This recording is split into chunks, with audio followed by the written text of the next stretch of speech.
ലോകത്തിന്റെ വിവിധ സ്ഥലങ്ങളിലായി എന്നെ ശ്രദ്ധിക്കുന്ന എല്ലാ എന്റെ ബഹുമാന്യ സഹോദരി സഹോദരന്മാർക്കും നിസ്തുലനായ യേശുക്രിസ്തുവിന്റെ വന്യനാമത്തിൽ എന്റെ സ്നേഹ വന്ദനങ്ങൾ. കർത്താവ് അനുവദിച്ചാൽ നാളെ മുതൽ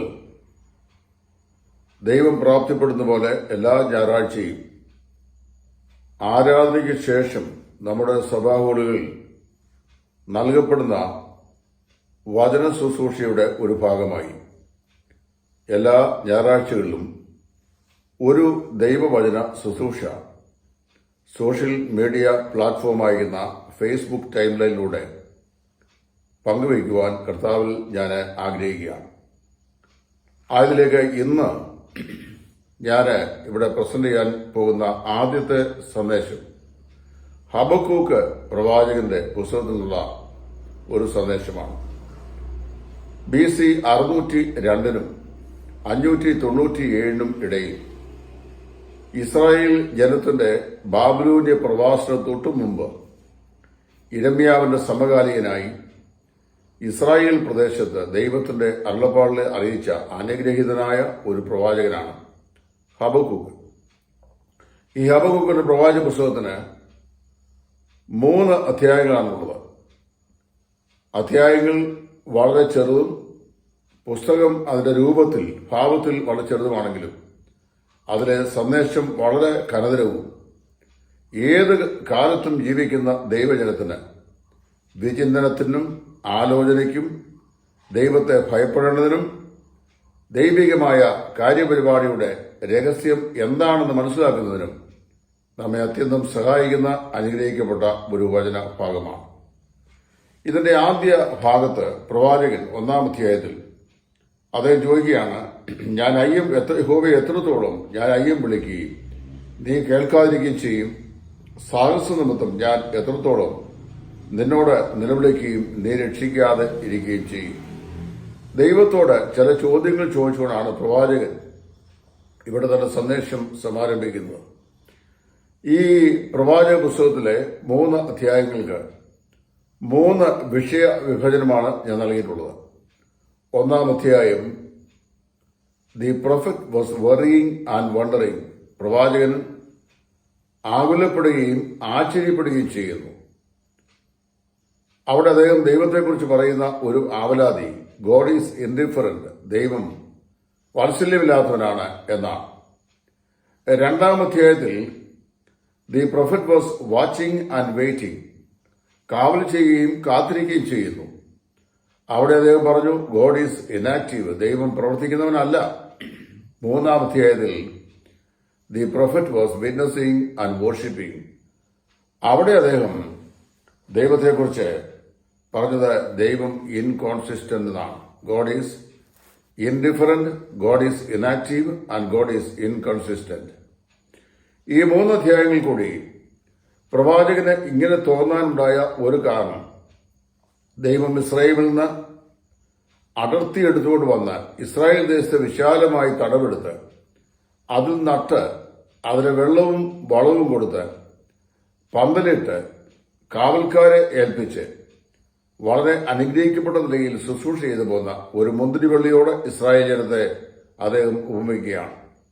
അങ്ങനെ ദൈവത്തിന്റെ പരിരക്ഷയിൽ ദൈവം ശുശ്രൂഷ ചെയ്ത ഈ മുന്തിരിവള്ളി അതിനെ ബാബേൽ രാജാവായ നെബൂഖദ്നേസർ വന്നിട്ട് വേരോടെ പറിച്ചുകൊണ്ട് ബാബേൽ സംസ്ഥാനത്തേക്ക് പോകാനായി ശ്രമിക്കുന്നു. ഈ കാഴ്ച ഒരു നിലയിലും പ്രവാചകന് അങ്ങോട്ട് ഗ്രഹിക്കുവാൻ കഴിഞ്ഞില്ല. അദ്ദേഹം പറയുകയാണ്, ഞാൻ എത്രത്തോളം അയ്യം വിളിക്കുകയും നീ കേൾക്കാതിരിക്കുകയും ചെയ്യും, ഞാൻ എത്രത്തോളം എന്റെ സാഹസ നിമിത്തം എത്രത്തോളം നിന്നോട് നിലവിളിക്കുകയും നീ രക്ഷിക്കാതെ ഇരിക്കുകയും ചെയ്യും. ബാബേൽ രാജാവായ നെബൂഖദ്നേസറിനെ ഈ രാജ്യത്തിന് നേരെ ദൈവം പറഞ്ഞുവിടുന്നതിന് 2 അതിപ്രധാനമായ കാരണങ്ങളാണുള്ളത്.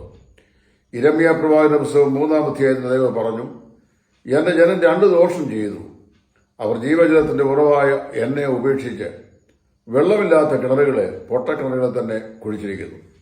തങ്ങളെ നടത്തിയ നാഥനായ ഇസ്രായേലിന്റെ ദൈവത്തെ ഉപേക്ഷിച്ചിട്ട് പരസംഗം, വിഗ്രഹാരാധന എന്നിങ്ങനെ ഭയാനകമായ 2 കൊടും പാപങ്ങളിൽ ഈ ജനം അകപ്പെടുകയും നിരന്തരമായി തന്റെ ദാസന്മാരായ പ്രവാചകന്മാരെ എഴുന്നേൽപ്പിച്ച് അവരോട് ഇതേ സംബന്ധിച്ച് ദൈവം സംസാരിക്കുകയും ചെയ്തിട്ടും ദൈവശബ്ദത്തിന് ചെവി കൊടുക്കുവാനോ ദൈവത്തിലേക്ക് വഴിതിരിയുവാനോ മനസ്സില്ലാതെ മത്സരികളായി വിഗ്രഹാരാധനയിലും പരസംഗത്തിലും ആണ്ടിരുന്ന ഒരു ജനത്തെ ബാബേൽ രാജാവായ നെബൂഖദ്നേസറിന്റെ കയ്യിലേക്ക് ഏൽപ്പിച്ചു കൊടുത്ത് അവരെ ബാലശിക്ഷ കഴിച്ച് ശുദ്ധീകരിച്ച് മടക്കി കൊണ്ടുവന്ന് ആ ജനതയിലൂടെ ദൈവം ലോകത്തിന് വാഗ്ദത്തം ചെയ്ത ലോകരക്ഷിതമായ യേശുക്രിസ്തുവിന് വഴിയൊരുക്കുക എന്നുള്ള ദൈവിക പദ്ധതിയുടെ മാർമികമായ കർമ്മപരിപാടിയാണ് ഇവിടെ നമുക്ക് കാണാൻ സാധിക്കുന്നത്.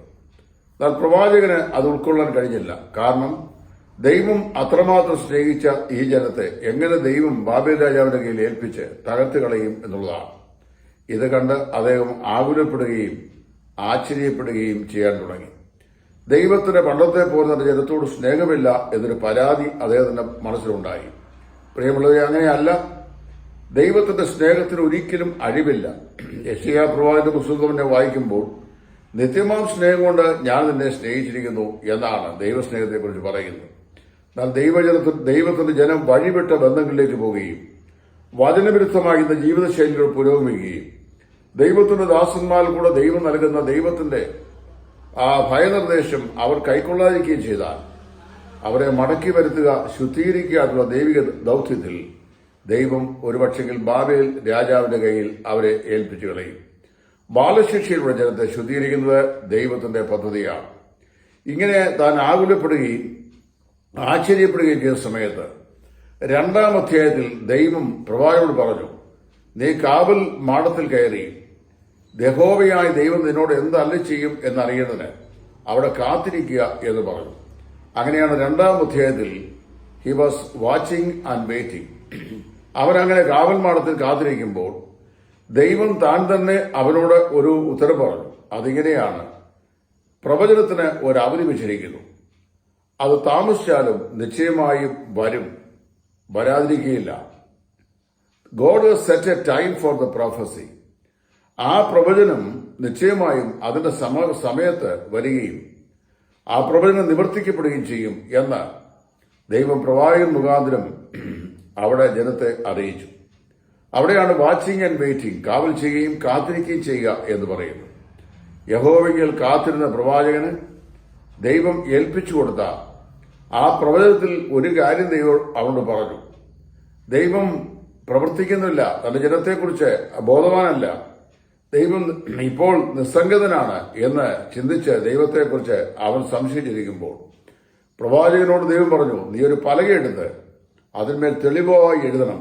ഓടിപ്പോകുന്നവൻ തെളിവായി വായിക്കത്തക്കവണ്ണം അത് വലിയ അക്ഷരത്തിൽ എഴുതാൻ പറഞ്ഞു. എന്താണ് എഴുതുന്നത്? ബാബേൽ രാജാവ് ജനത്തെ വന്ന് ആക്രമിച്ച് അവരെ പിടിച്ചുകൊണ്ട് ബാബേലിലേക്ക് പോകുമ്പോൾ നിന്ന് വായിക്കാൻ സമയമില്ല, ഈ പലക വായിക്കണം. എന്താണ്? ദർശനത്തിന് ഒരു അവധി വെച്ചിരിക്കുന്നു. പ്രിയമുള്ളവരെ, നമ്മുടെയൊക്കെ ജീവിതത്തിൽ എന്തുകൊണ്ട് എന്റെ ദൈവം എന്റെ ജീവിതത്തിൽ ഇങ്ങനെ ഇടപെടുന്നു? എന്തുകൊണ്ട് ഇത്ര വർഷങ്ങളായി ഞാൻ ദൈവസ്ഥലിൽ നിലവിളിക്കുന്ന എന്റെ പ്രശ്നങ്ങൾക്കൊരു പരിഹാരമുണ്ടാകുന്നില്ല? എന്തുകൊണ്ട് എന്റെ രോഗത്തിനൊരു ശമനമുണ്ടാകുന്നില്ല? എന്തുകൊണ്ട് എന്നോടുള്ള ശത്രുതയ്ക്ക് മാറ്റം വരുന്നില്ല? എന്തുകൊണ്ട് എന്റെ ജീവിത പ്രശ്നങ്ങൾക്ക് ഒരു അഴിവുണ്ടാകുന്നില്ല? എന്തുകൊണ്ട് ദൈവം എന്റെ ശബ്ദം കേൾക്കാതെയും ദൂരത്ത് മാറി നിൽക്കുന്നതും എന്താണ്?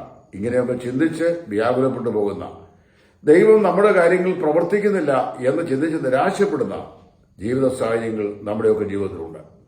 അങ്ങനെ വരുമ്പോൾ ദൈവം തന്നെ പറയുകയാണ്, I have set a time for the fulfilment of prophecy. പ്രവചനത്തിന് നിവൃത്തിക്കായി ഞാനൊരു സമയം വെച്ചിരിക്കുന്നു. അത് നിശ്ചയമായും വരും, താമസിക്കുകയില്ല എന്ന് പറഞ്ഞു കഴിഞ്ഞാൽ ദൈവം ഇപ്പോഴും എപ്പോഴും തന്നെ ജനത്തിനു വേണ്ടി പ്രവർത്തിക്കുന്നവനാകുന്നു എന്നാണ്. ദൈവം ഇനാക്റ്റീവ് അല്ല. എന്താണ് ഹോശിയ പ്രവാചക പുസ്തകത്തിൽ വായിക്കുന്നത്? ഇസ്രായേലെ, നിന്റെ ദൈവമായ യഹോവ അനന്യൻ, അവന് മാറ്റമില്ലാത്തവരാകുന്നു. ആകയാൽ യാക്കോബിന്റെ സന്തതികളെ നിങ്ങൾ മുടിഞ്ഞു പോകുന്നില്ല. എബ്രായ ലേഖനം 13:8 വായിക്കുന്നത്, യേശുക്രിസ്തു ഇന്നലെയും ഇന്നും എന്നേക്കും അനന്യൻ തന്നെയാണ്. മാറ്റമില്ലാത്ത ഒരു ദൈവം ഇമ്മാനുവേലായി നമ്മോടുകൂടെ ജീവിത സാഹചര്യങ്ങളുണ്ട്. 23-ാം സങ്കീർത്തനം വായിക്കുമ്പോൾ അതിന്റെ 4-ാം വാക്യത്തിൽ, even though I walk through the valley of the shadow of death I shall not fear any evil. ഞാൻ മരണനിഴൽ താഴിൽ കൂടെ കടക്കേണ്ടി വന്നാലും ഒരനർത്ഥവും ഭയപ്പെടുകയില്ല. എന്താണ് കാരണം? നിന്റെ വടിയും കോലും എന്നോടുകൂടെ ഉണ്ട്, അതെന്നെ ആശ്വസിപ്പിക്കും. നീ എന്നോടുകൂടെ ഇരിക്കുന്നുവല്ലോ, നിന്റെ വടിയും കോലും എന്നെ ആശ്വസിപ്പിക്കുന്നു. ദീർഘിപ്പിക്കുവാൻ ഞാൻ ആഗ്രഹിക്കുന്നില്ല. ഒരു 15 മിനിറ്റ് മാത്രമുള്ള മെസ്സേജ്. 2-ാം അധ്യായത്തിൽ പ്രവാചകൻ അവൻ കാവൽ ചെയ്യുകയും കാത്തിരിക്കുകയും ചെയ്തപ്പോൾ ദൈവത്തിൽ നിന്ന് വ്യക്തമായിരിക്കുന്ന ഒരു മറുപടി ലഭിച്ചു. ദൈവം നിർണയിച്ചത് അങ്ങനെ തന്നെ സംഭവിക്കും. ഇസ്രായേൽ ബാബേൽ പ്രവാസത്തിലേക്ക് പോകും. റോമർ 8:28 വായിക്കുന്ന പോലെ നാം ദൈവത്തെ സ്നേഹിക്കുന്നവർക്ക് നിർണയപ്രകാരം വിളിക്കപ്പെട്ടവർ തന്നെ സകലവും നന്മയ്ക്കായി കൂടി വ്യാപരിക്കുന്നു. അപ്പോൾ ഒരു വാക്കോടെ ദൈവം പ്രവാചകൻ പറഞ്ഞു, എന്നാൽ എന്റെ നീതിമാൻ വിശ്വാസത്താൽ ജീവിക്കും. അപ്പോസ്തലനായ പൗലോസ് പിന്നീട് ഈ വചനഭാഗം പുതിയ നിയമത്തിലെ അദ്ദേഹത്തിന്റെ റോമാലേഖനത്തിലും ഗലാത്യ ലേഖനത്തിലും എബ്രായലേഖനത്തിലുമായി അത് ഉദ്ധരിച്ചിട്ടുണ്ട്. എന്റെ നീതിമാൻ വിശ്വാസത്താൽ ജീവിക്കും. ജീവിത സാഹചര്യങ്ങൾ ജീവിത തോണിയെ മറിച്ചു കളയുന്നു, മുക്കിക്കളയുന്നു എന്ന് ചിന്തിച്ച് സകല ആശയും നഷ്ടപ്പെട്ടു പോയ ജീവിത സാഹചര്യങ്ങളിലും നീതിമാന് യഹോവയിൽ ഒരു ആശ്രയമുണ്ട്, ഒരു സുരക്ഷിതമുണ്ട് എന്ന് ഈ വചനഭാഗം പറയുന്നു. അങ്ങനെ വന്നു കഴിഞ്ഞപ്പോൾ ദൈവിക കാര്യപരിപാടിയുടെ രഹസ്യം പ്രവാചകന് മനസ്സിലായി. ഇസ്രായേലിനെ ബാബേലിലേക്ക് കൊണ്ടുപോകുന്ന നശിപ്പിക്കാനല്ല, ശുദ്ധീകരിച്ച് മടക്കിക്കൊണ്ടുവരുവാനാണ് എന്ന് പ്രവാചകന് ബോധ്യപ്പെട്ടു. അദ്ദേഹം എന്ത് ചെയ്തു? ദൈവമുമ്പാകെ സാഷ്ടാംഗ പ്രണാമം ചെയ്ത് മനോഹരമായൊരു സ്തുതിഗീതം പാടിക്കൊണ്ട്, ആ 3-ാം അധ്യായം ഒരു ഗാനമാണ്, പദ്യത്തിലാണ് എഴുതിയിരിക്കുന്നത്. ആ 3-ാം അധ്യായത്തിൽ അദ്ദേഹം ദൈവസന്നിധിയിൽ കർത്താവിനെ സാക്ഷിക്കുകയും ദൈവത്തെ ആരാധിക്കുകയും ചെയ്തു. നമ്മെക്കുറിച്ചുള്ള ദൈവത്തിന്റെ പദ്ധതി എന്താണെന്ന് വ്യക്തമായി നാം മനസ്സിലാക്കി കഴിയുമ്പോൾ നാം ദൈവസ്ഥലത്ത് സാഷ്ടാംഗ പ്രണാമം ചെയ്ത് അവനെ ആരാധിക്കുകയും അവനെ സാക്ഷിക്കുകയും ചെയ്യും. സമയത്തിന്റെ പരിമിതി കൊണ്ട് ഞാൻ വളരെ വേഗത്തിൽ അവസാനിപ്പിക്കാം. 3-ാം അധ്യായം അതിന്റെ 2-ാം വാക്യത്തിൽ ഇങ്ങനെ വായിക്കുന്നു: യഹോവേ, ഞാൻ നിന്റെ കേൾവി കേട്ട് ഭയപ്പെട്ടുപോയി. യഹോവേ, ആണ്ടുകൾ കഴിയും മുമ്പേ നിന്റെ പ്രവൃത്തിയെ ജീവിപ്പിക്കണമേ. Revive us, O Lord, before the years are lapsed by. ആണ്ടുകൾ കഴിയും മുമ്പേ നിന്റെ പ്രവൃത്തിയെ ജീവിപ്പിക്കണമേ എന്ന് അദ്ദേഹം പ്രാർത്ഥിച്ചു. ഒന്നാമത് അദ്ദേഹം ദൈവത്തെ ആരാധിക്കുകയും ദൈവത്തെ സാക്ഷിക്കുകയും ചെയ്യുമ്പോൾ അദ്ദേഹം പറഞ്ഞു, റിവൈവ് us, ഞങ്ങളെ ജീവിപ്പിക്കുക. ആസാഫിന്റെ മറ്റൊരു സംഖ്യയിൽ നമ്മൾ വായിക്കുന്നുണ്ട്: ഈ ജലമെങ്ങും ചെല്ലുമിടത്തിൽ പ്രാണികൾ ചലിക്കുമാറാകും. ഈ നാളുകളിൽ എനിക്ക് നിങ്ങൾക്കും ആവശ്യമായത് ഒരു റിവൈവലാണ്, ഒരു ആത്മീകമായ ഉയർത്തെഴുന്നേൽപ്പാണ്, ഒരു ഉണർവാണ്. രണ്ടാമത് അതിന്റെ 16-ാം വാക്യം അവിടെ നാം വായിക്കുന്നു: അവൻ ജനത്തെ ആക്രമിക്കുവാൻ പുറപ്പെടുമ്പോൾ കഷ്ടദിവസത്തിൽ ഞാൻ വിശ്രമിച്ചിരിക്കേണ്ടതുകൊണ്ട് എന്റെ അസ്ഥികൾക്ക് ഒരുക്കം തട്ടി. റെസ്റ്റ്, കഷ്ടദിവസത്തിൽ വിശ്രമിക്കുക. എവിടെയാണ് വിശ്രാമം? യഹോവയാം യാഹിൽ. യെശയ്യാ പ്രവാചകൻ പറയുന്നു, യഹോവയാം യാഹിൽ ശാശ്വതമായ ഒരു പാറയുള്ളതുകൊണ്ട് എന്നേക്കും അവനിൽ ആശ്രയിക്കും. മൂന്നാമത് അദ്ദേഹം പറയുന്നു 16-ാം വാക്യം: എങ്കിലും ഞാൻ യഹോവയിൽ ആനന്ദിക്കും, എന്റെ രക്ഷയുടെ ദൈവത്തിൽ ഘോഷിച്ച് ആനന്ദിക്കും. Rejoice, revive, rest and rejoice. ഇവിടെ പറയുന്ന വാക്കുകൾ ശ്രദ്ധിക്കണം. അത്തിവൃക്ഷം തളിർക്കുകയില്ല, മുന്തിരിവള്ളിയിൽ അനുഭവം ഉണ്ടാകുകയില്ല, ഒലിമരത്തിന്റെ പ്രയത്നം നിഷ്ഫലമായി പോകും, നിലങ്ങൾ ആഹാരം വിളയിക്കുകയില്ല, ആട്ടിൻകൂട്ടം തൊഴുത്തിൽ നിന്ന് നശിച്ചു പോകും, ഗോശാലികൾ കന്നുകാലികൾ ഇല്ലാതെയാകും. എങ്കിലും ഞാൻ യഹോവയിൽ സന്തോഷിക്കും, എന്റെ രക്ഷയുടെ ദൈവത്തിൽ ഘോഷിച്ച് ഉല്ലസിക്കും. അപ്പോസ്തലനായ പൗലോസ് പറയുന്നു, കർത്താവിൽ എപ്പോഴും സന്തോഷിപ്പീൻ, സന്തോഷിപ്പീൻ, സന്തോഷിപ്പീൻ എന്ന് ഞാൻ പിന്നെയും നിങ്ങൾ പറയുന്നു.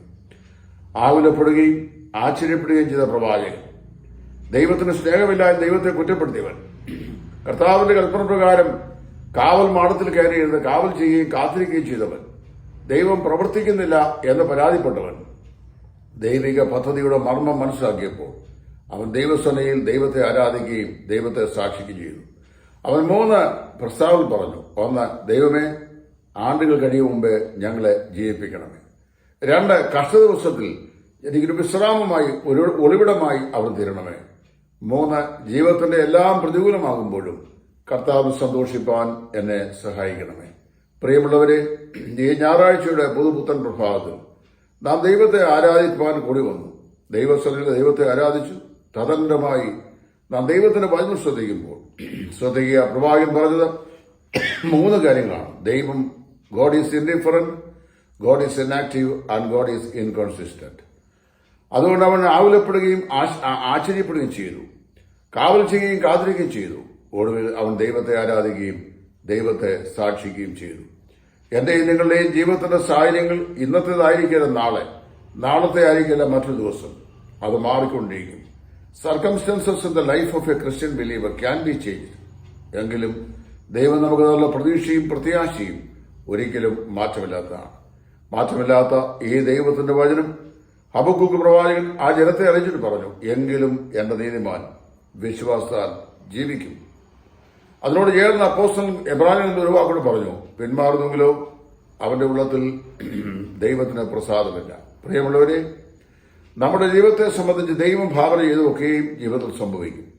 എന്നാൽ ഏത് പ്രതിസന്ധിയുടെയും നടുവിൽ എന്റെ നീതിമാൻ വിശ്വാസത്താൽ ജീവിക്കും എന്നുള്ള പ്രതിധ്വനി വിശ്വാസ ജീവിതയാത്രയിൽ മുൻപോട്ട് തളരാതെ പോകുവാൻ നമ്മെ ബലപ്പെടുന്ന അനുഗ്രഹിക്കപ്പെട്ട ചിന്തയാണ്.